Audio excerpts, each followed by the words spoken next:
Hello everyone, welcome to part 4 of Figures of Speech. Let's begin without trashing even a single tick of the clock. Let's have some examples first. Bang, boom, crack. So these are some words which suggest the sense of sound. Now for example, bang of a door, boom when a cracker gets burst. Hiss is another sound made by snakes. So as soon as we see this image, we see all these words, we can easily relate these words with the sounds they name. So which figure of speech we are talking about? We are talking about sound words, onomatopoeia, when words suggest the sense of sound. Onomatopoeia is a word that imitates, that copies the sound it represents. We have already seen examples. For example, zoom, zoom, aeroplane flies. Yes, onomatopoeia words are also called sound words. Reason, the words suggest the sense of sound. Next we have one more example. Jane ate a cake. Jane ate a cake, and a cake Jane ate. Here you can see in the first one we have normal order of words, whereas in the second example word order has got changed. In the first one we have subject, verb, object, but then we have object, subject and verb. This is what our next figure of speech is. It is called inversion when the order of words is reversed. When the normal order of words is changed, it is reversed. It is abnormal positioning of words. As we can have some more examples. In silent night, when rest I took, and its correct order should be in silent night when I took rest. My pleasant things in ashes lie.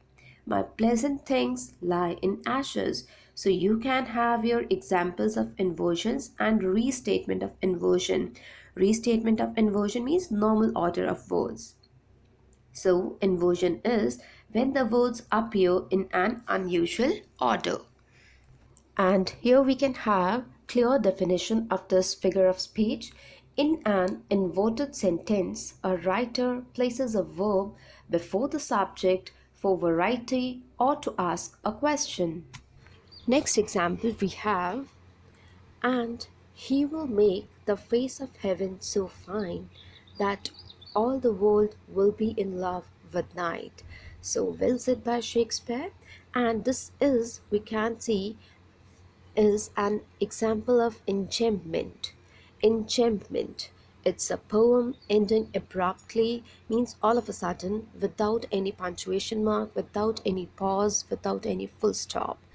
A line or a thought runs into the next one without a strong break or pause. Here we can have one more example. I am feeling rather sleepy, but I really don't know why. I guess it is the way the day has spun out of control. Here you can see we have a full stop just in the end and nowhere else after, but there is no full stop comma after it. Also we can see there is no punctuation mark. Similarly, we have no punctuation mark after spun. I hope enjambment is clear to all.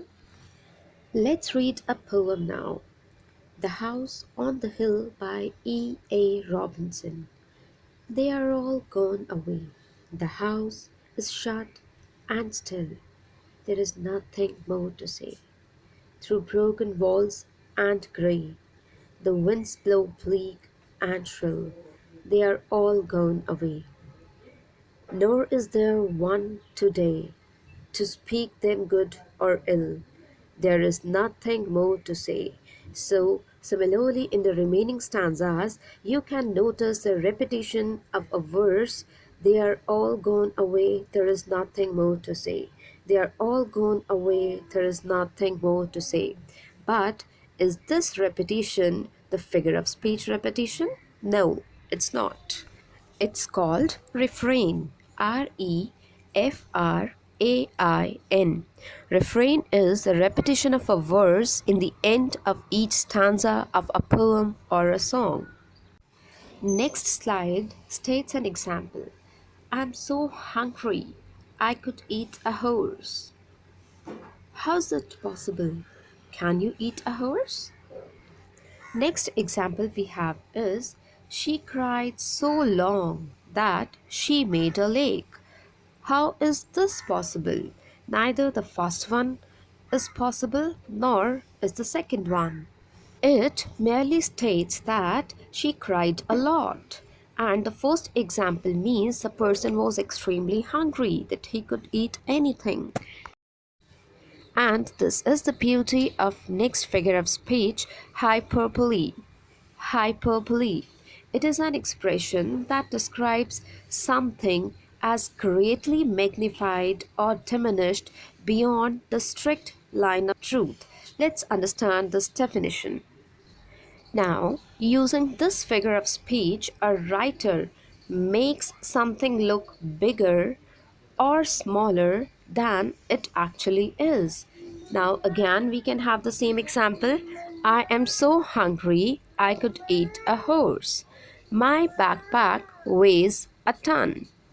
I could sleep for a year. Is this possible? No. I have told you a million times. Did you count that you told me million times? No, it means the person has been told the same thing many a time. These shoes are killing me. That means the person is experiencing shoe bite. And here we have the last example. Hyperbole is without a doubt the single greatest thing in the history of the universe. So this is also an example of hyperbole. Thank you for watching.